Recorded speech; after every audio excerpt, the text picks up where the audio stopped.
ജമ്മുകശ്മീരിൽ 5 ഭീകരരുടെ വീടുകൾ തകർത്ത് സുരക്ഷാ സേന. പഹൽഗാം ഭീകരാക്രമണം നടത്തിയ ആദിൽ ഹുസൈൻ ടോക്കറിൻ്റെയും ആസിഫിൻ്റെയും വീടുകൾ ഇന്നലെ തകർത്തിരുന്നു. ഇന്ന് സെയ്ദ് അഹമ്മദ്, ഷാഹിദ് അഹമ്മദ് കുട്ടിയെ, ഹാരിസ് അഹമ്മദ് എന്നിവരുടെ വീടുകളാണ് തകർത്തത്. ഷോപ്പിയാനിലെ ചൊട്ടിപ്പുരയിലെ ഷാഹിദ് അഹമ്മദ് കുട്ടിയുടെ വീടിന് മുമ്പിൽ നിന്ന് ഞങ്ങളുടെ പ്രതിനിധി എസ് നന്ദഗോപൻ ചേരുന്നു.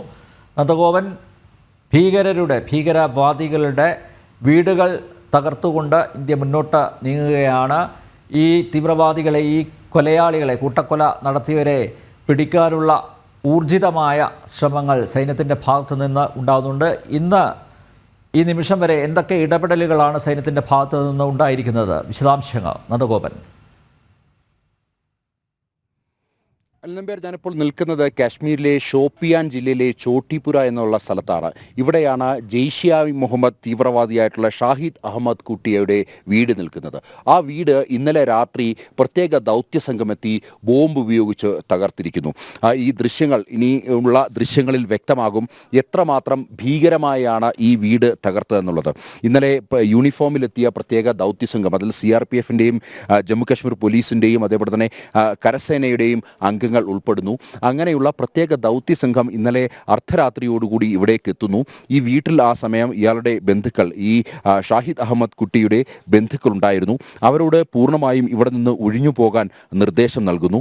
അതിനുശേഷം അവർ 100 മീറ്റർ അപ്പുറത്തേക്ക് ഒഴിഞ്ഞു മാറി എന്നുള്ള ബോധ്യം വന്നതിന് ശേഷം ഇത് സ്ഫോടക വസ്തുക്കൾ ഉപയോഗിച്ച് തകർക്കുന്നു. നമുക്ക് ദൃശ്യങ്ങളിൽ കാണാം, ഈ വീട് പൂർണ്ണമായും തകർന്ന അവസ്ഥയിലാണ്. ഇത് ഈ 2 നിലയുള്ള ഒരു വീടാണ്. ആദ്യ നില വാർപ്പായിരുന്നു. ആ ആദ്യ നിലയുടെ വാർപ്പിൻ്റെ ഒരു ഭാഗം പൂർണ്ണമായും തകർന്നിരിക്കുന്നു. 2ാം നിലയിൽ മേളിൽ ഡ്രസ് വർക്കാണ് ചെയ്തിരിക്കുന്നത്, ഷീറ്റ് ഇട്ടിരിക്കുകയാണ്. ആ ഭാഗവും പൂർണ്ണമായും തകർന്നിരിക്കുന്നു. അതായത് ഈ വീട് പൂർണ്ണമായും ഉപയോഗശൂന്യമായിരിക്കുന്നു എന്നുള്ളതാണ് യാഥാർത്ഥ്യം. സ്വാഭാവികമായും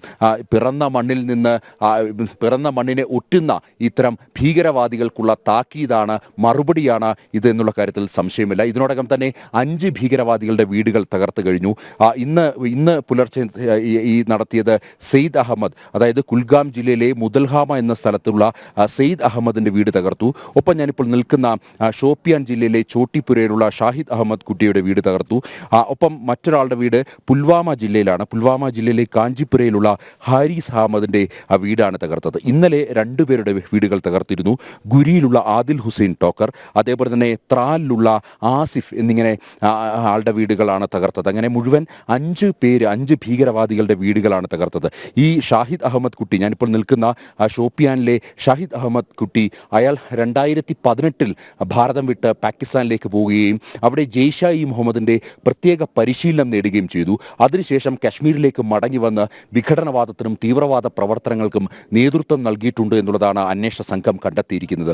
ഇതിനൊക്കെ അപ്പുറത്തേക്ക് നിരവധി ഇത്തരം തീവ്രവാദ അക്രമങ്ങൾ, അതേപോലെ തന്നെ മറ്റ് പല സംഭവങ്ങളിലും ഗൂഢാലോചനയിലും അടക്കം ഈ ഷാഹിദ് അഹമ്മദ് കുട്ടിക്ക് വ്യക്തമായ പങ്കുണ്ട് എന്നുള്ളതാണ് അന്വേഷണ സംഘം ചൂണ്ടിക്കാണിക്കുന്നത്. അതിനാൽ തന്നെയാണ് ഈ വീട് തകർക്കുന്ന അത്തരം കഠിനമായ നടപടികളിലേക്ക് കടന്നിരിക്കുന്നത്. പ്രത്യേകിച്ച് തീവ്രവാദത്തിലൂടെ നേടിയ പണം ഉപയോഗിച്ചാണ് ഈ വീട് പണിതത് എന്നുള്ളതാണ് അന്വേഷണ സംഘം കണ്ടെത്തിയത്. ഇതിൻ്റെ അടിസ്ഥാനത്തിലാണ് ഈ വീട് തകർക്കുവാൻ വേണ്ടി സംഘം മുതിർന്നത് എന്നുള്ളതാണ് യാഥാർത്ഥ്യം. ഏതായാലും വരുന്ന രാത്രികളിലും കൂടുതൽ വീടുകൾ തകരുമെന്നുള്ള കാര്യത്തിൽ തർക്കമില്ല. പ്രത്യേകിച്ച് ഈ പെഹൽഗാമിലെ ബൈസരൻ വാലിയിൽ 26 പേരുടെ ജീവൻ നഷ്ടമാകാൻ ഇടയായ സംഭവത്തിൽ അതിൽ കൃത്യമായ പങ്കാളികളായ, അതിൽ നേരിട്ട് പങ്കാളികളായവരെ ഇതിനോടകം തന്നെ കണ്ടെത്തിക്കഴിഞ്ഞു. മാത്രമല്ല ഗൂഢാലോചന, അതേപോലെ തന്നെ അവർക്ക് പ്രാദേശികമായ സഹായം നൽകിയ അവരെയും കണ്ടെത്തിക്കഴിഞ്ഞു.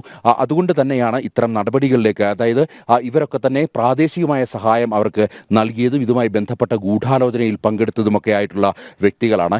ഇപ്പോഴും സെർച്ച് ഓപ്പറേഷൻ ഇതിൻ്റെ ഭാഗമായി തന്നെ നടക്കുകയാണ്. അതായത് വിവിധ മേഖലകളിൽ ഇപ്പോഴും പ്രത്യേക സംഘമായി തിരിഞ്ഞുകൊണ്ടുള്ള സെർച്ച് ഓപ്പറേഷൻ നടപടികൾ നടക്കുന്നു. ഈ സെർച്ച് ഓപ്പറേഷൻ CRPF-ൻ്റെയും അതേപോലെ തന്നെ പോലീസിൻ്റെയും ഒക്കെ പ്രത്യേക ദൗത്യ സംഘത്തെ നിയോഗിച്ചുകൊണ്ടാണ് ഈ സെർച്ച് ഓപ്പറേഷൻ നടക്കുന്നത്. ഇന്നിപ്പോൾ ഒരു പ്രത്യേക മേഖലയിൽ, അതായത് പിർപ്പഞ്ചൽ എന്ന് പറയുന്ന മലനിരകളിലാണ് ഈ സെർച്ചിങ് ഓപ്പറേഷൻ നടക്കുന്നത്. ഈ പെഹൽഗാമിലെ ബൈസരൻ വാലിക്ക് സമീപമാണ് ഈ പിർപ്പഞ്ച് മലനിരകൾ. ഈ പിർപ്പഞ്ച് മലനിരകൾ ഈ ഭീകരവാദികൾ ഉണ്ടാകുമെന്നുള്ളതാണ് കരുതുന്നത്. പ്രത്യേകിച്ച് പ്രത്യേകിച്ച് ഈ തീവ്രവാദ അക്രമം 22-ാം തീയതി 26 പേരുടെ മരണത്തിനിടയാക്കിയ ഈ സംഭവത്തിന് ശേഷം അവർ കൂടുതൽ ദൂരത്തിലേക്കൊന്നും രക്ഷപ്പെടാൻ സാധ്യതയില്ല. ഈ പിർപ്പഞ്ച് മേഖലയിലോ അല്ലെങ്കിൽ ഈ ബൈസൺ വാലിക്ക് സമീപമുള്ള പൈൻ കാടുകളിലോ ഇവർ ഒളിച്ചിരിക്കാമെന്നുള്ളതാണ് പ്രധാനമായും അന്വേഷണ സംഘം അനുമാനിക്കുന്നത്. അതുകൊണ്ട് തന്നെ ഇപ്പോൾ ഡ്രോൺ ഉപയോഗിച്ചും അതേപോലെ തന്നെ അന്വേഷണ സംഘത്തിൻ്റെ നായ്ക്കളെ ഉപയോഗിച്ചും ഒക്കെ തന്നെയുള്ള പരിശോധനകൾ നടക്കുന്നു. ഒപ്പം ഇന്ത്യൻ എയർഫോഴ്സിൻ്റെ ഹെലികോപ്റ്റർ ഉപയോഗിച്ചുള്ള പരിശോധനകളും നടക്കുകയാണ്. ഏതായാലും അവർ ഈ മേഖല വിട്ടുപോകാൻ ഇടയില്ല എന്നുള്ളത് തന്നെയാണ് അന്വേഷണ സംഘം വ്യക്തമാക്കുന്നത്. ഇതിൻ്റെ അടിസ്ഥാനത്തിലാണ് പ്രത്യേക പരിശോധന നടക്കുന്നത്. അതേസമയം ഇന്നലെ രാത്രിയിൽ അതിർത്തി മേഖലയിൽ രൂക്ഷമായ വെടിവെപ്പുണ്ടായി. അപ്രതീക്ഷിതമായി പാകിസ്ഥാൻ റേഞ്ചേഴ്സ് അതിർത്തി കാക്കുന്ന പാകിസ്ഥാൻ റേഞ്ചേഴ്സ് ഇന്ത്യൻ പോസ്റ്റുകളിലേക്ക് തുരുതുര വെടിയുതിർക്കുകയായിരുന്നു എന്നുള്ളതാണ് സൈനിക വൃത്തങ്ങൾ വ്യക്തമാക്കുന്നത്. തക്കതായ നാണയത്തിൽ തന്നെ അതേ നാണയത്തിൽ തന്നെ ഭാരതവും ഭാരതത്തിൻ്റെ BSF ഭടന്മാരും തിരിച്ചടിച്ചിട്ടുണ്ട്. ഏതായാലും ഇതുമായി ബന്ധപ്പെട്ട നടപടികൾ എവിടെയും അവസാനിക്കുന്നില്ല. വരും ദിവസങ്ങളിൽ ഇത്തരത്തിൽ കൂടുതൽ വീടുകൾ പൊളിയും അല്ലെങ്കിൽ കൂടുതൽ വീടുകൾ തകർന്നേക്കുമെന്നുള്ള സൂചനകൾ തന്നെയാണ് ലഭിക്കുന്നത്. നമ്പ്യാർ. നന്ദൻ, ഒരു കാര്യം കൂടി, ഈ വീട് തകർക്കലിൽ നാട്ടുകാരുടെ പ്രതികരണം എങ്ങനെയാണ്? നാട്ടുകാരുടെ പൂർണ്ണ പിന്തുണ സൈന്യത്തിന് ഉണ്ടോ?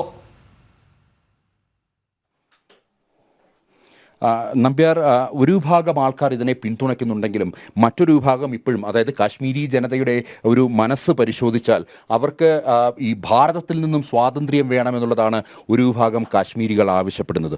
അതുകൊണ്ട് തന്നെ ഈ വീട് തകർത്തതിൽ നാട്ടുകാരിൽ ചിലർക്ക് അല്ലെങ്കിൽ ഒരു വിഭാഗം ആൾക്കാർക്ക് വലിയ പ്രതിഷേധമുണ്ട്. അപ്പോഴും അവർ പറയുന്നത് ഈ തീവ്രവാദിയെ ഫോഴ്സ് വേണേൽ വെടിവെച്ച് കൊന്നോട്ടെ, എന്തിനാണ് ഈ വീടുകൾ തകർത്തത് എന്നുള്ള ചോദ്യമാണ് പ്രധാനമായും നാട്ടുകാരിൽ ചിലർ ഉയർത്തുന്നത്. അതേസമയം അതിന് അന്വേഷണ സംഘം അല്ലെങ്കിൽ പ്രത്യേക ദൗത്യ സംഘം നൽകുന്ന മറുപടി ഇത് തീവ്രവാദ പ്രവർത്തനങ്ങൾ നടത്തി അല്ലെങ്കിൽ ഈ മണ്ണിനെ ഒറ്റിക്കൊടുത്തുണ്ടാക്കിയ കാശുകൊണ്ട് നിർമ്മിച്ച വീടാണ്, സ്വാഭാവികമായും അത് തകരേണ്ടതാണ് എന്നുള്ളത് തന്നെയാണ് പ്രധാനമായും ഈ ദൗത്യ സംഘവും മറ്റും വ്യക്തമാക്കുന്നത്. സമാനമായ രീതിയിൽ ഇനിയും നിരവധി പേരുടെ പട്ടിക ഈ പ്രത്യേക ദൗത്യ സംഘം തയ്യാറാക്കി. അതുകൊണ്ട് തന്നെയാണ് ഞാൻ നേരത്തെ പറഞ്ഞത് ഇത് എവിടെയും അവസാനിക്കുന്നില്ല. ഈ രാത്രികളിലും വരാൻ പോകുന്ന രാത്രികളിലും വീണ്ടും നിരവധി വീടുകൾ തകരുമെന്നുള്ള കാര്യത്തിൽ തർക്കമില്ല. ഇന്നിപ്പോൾ ഏതാണ്ട് ഒരേ സമയത്താണ് 3 വീടുകൾ ഇന്നലെ അർദ്ധരാത്രിയിൽ തകർന്നത്. അതായത് നിരവധി ദൗത്യ സംഘങ്ങൾ ഇതിനായി പ്രത്യേകം രൂപീകരിച്ചു. അവർ സ്ഫോടക വസ്തുക്കൾ കൊണ്ടുവന്ന് വീട്ടുകാരെ അവിടെ നിന്നും ഒഴിപ്പിച്ച് അതിനുശേഷം ഈ സ്ഫോടക വസ്തുക്കൾ ഘടിപ്പിച്ച് ഈ വീട്ടിൽ ഇതേപോലെ തന്നെ ബ്ലാസ്റ്റ് ചെയ്യുകയാണ് സാധാരണ ചെയ്തത്. അതുകൊണ്ട് വരും ദിവസങ്ങളിലും സ്വാഭാവികമായും ഇത്തരം നിരവധി പേരുടെ പട്ടികകൾ തയ്യാറാക്കി കഴിഞ്ഞു. വരും ദിവസങ്ങളിലും സ്വാഭാവികമായും ഇങ്ങനെ വീട് പൊളിക്കുന്ന നടപടികൾ ഉണ്ടാകുമെന്നുള്ളതാണ് യാഥാർത്ഥ്യം. നമ്പ്യാർ. ജമ്മുകാശ്മീരിൽ 5 ഭീകരരുടെ വീടുകൾ തകർത്ത് സുരക്ഷാ സേന. പഹൽഗാം ഭീകരാക്രമണം നടത്തിയ ആദിൽ ഹുസൈൻ ടോക്കറിൻ്റെയും ആസിഫിൻ്റെയും വീടുകൾ ഇന്നലെ തകർത്തിരുന്നു. ഇന്ന് സെയ്ദ് അഹമ്മദ്, ഷാഹിദ് അഹമ്മദ് കുട്ടി, ഹാരിസ് അഹമ്മദ് എന്നിവരുടെ വീടുകളാണ് തകർത്തത്. ഷൊപ്പിയാനിലെ ചൊട്ടിപ്പുരയിലെ ഷാഹിദ് അഹമ്മദ് കുട്ടിയുടെ വീടിന് മുന്നിൽ നിന്ന് ഞങ്ങളുടെ പ്രതിനിധി S നന്ദഗോപനാണ് തത്സമയം വിവരങ്ങൾ നൽകിയത്.